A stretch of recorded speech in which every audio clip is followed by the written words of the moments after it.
All right, I wanted to walk you through a tutorial on how to use the Cold Spring Harbor Laboratories BioServer in order to complete the Romanov investigation. All right, the part of the website that you're going to focus on right now is the sequence server.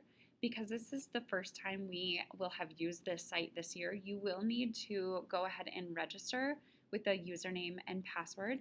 I would encourage you to keep the username and password similar to what you guys have been using for your email and stuff at school. This isn't something that needs to be like top secret, highly coveted information. So I'm going to go ahead and log in here and then kind of just walk you through the steps that you will do once you've completed your registration. All right, I have been looking at a lot of different things, a lot of different comparisons with this site. Something that's unrelated to what you will be doing, but something you can play around with once you have access, is you can actually go ahead and look at different mitochondrial DNA taken from individuals across the globe. So they've actually done that, and you can look at comparisons and just kind of see like how much similarity we actually have in our mitochondrial DNA. Something to remember is that this is passed down through the mother, and so we can actually trace inheritance all the way back using mitochondrial DNA. So that's pretty cool.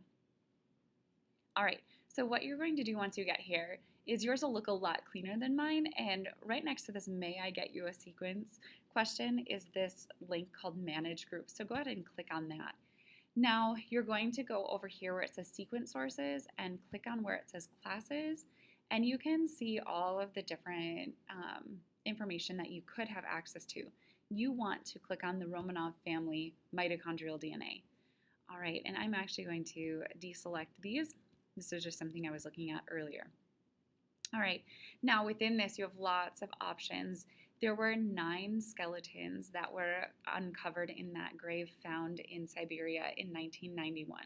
The skeletal evidence was examined, the bones, the pelvic bones of the skeletons, the teeth that remained were examined, and they were able to determine whether or not the skeletal remains were male or female, and then, if they were under 21, over 21, and all of that other stuff.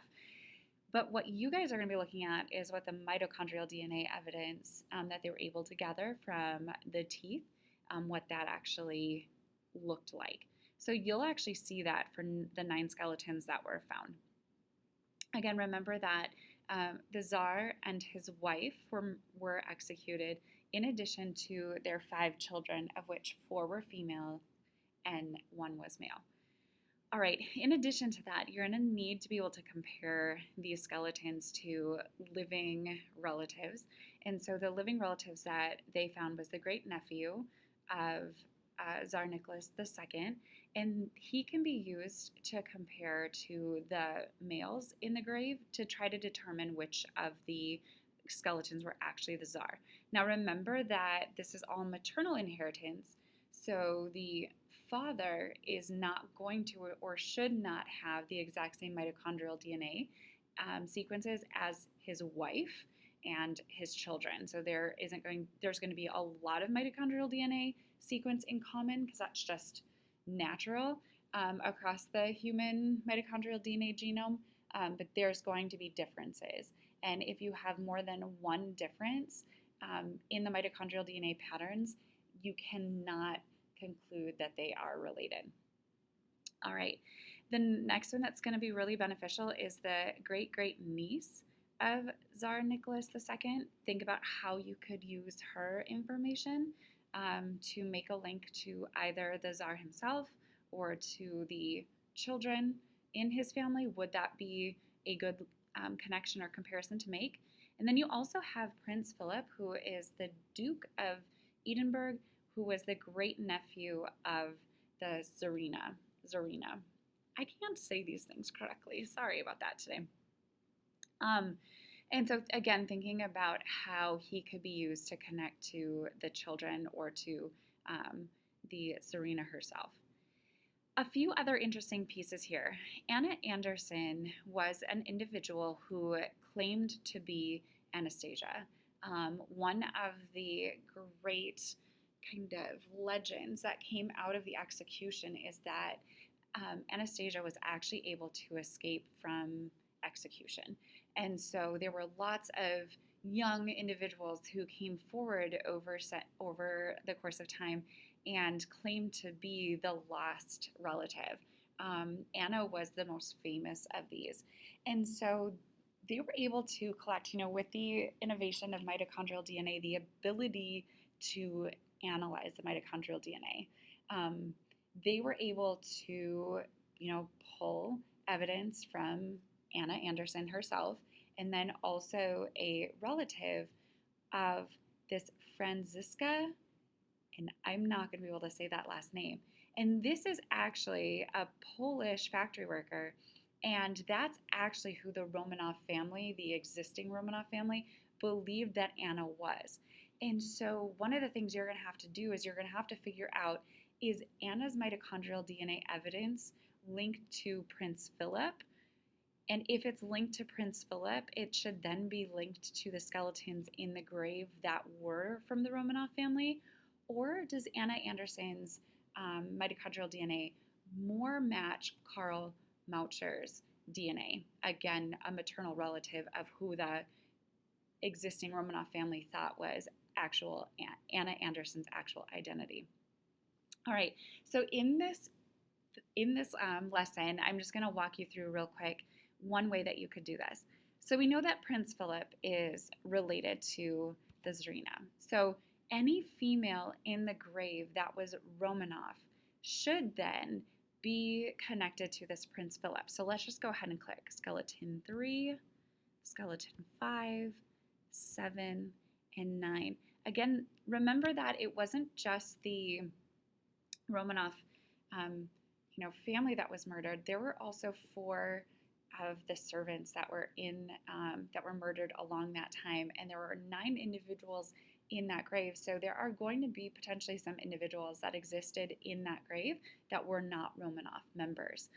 What you see here, once you click on the individuals that you want to compare and then at the bottom click OK, you're going to see on mine there's a lot more information. I'm going to actually have to go through and deselect that.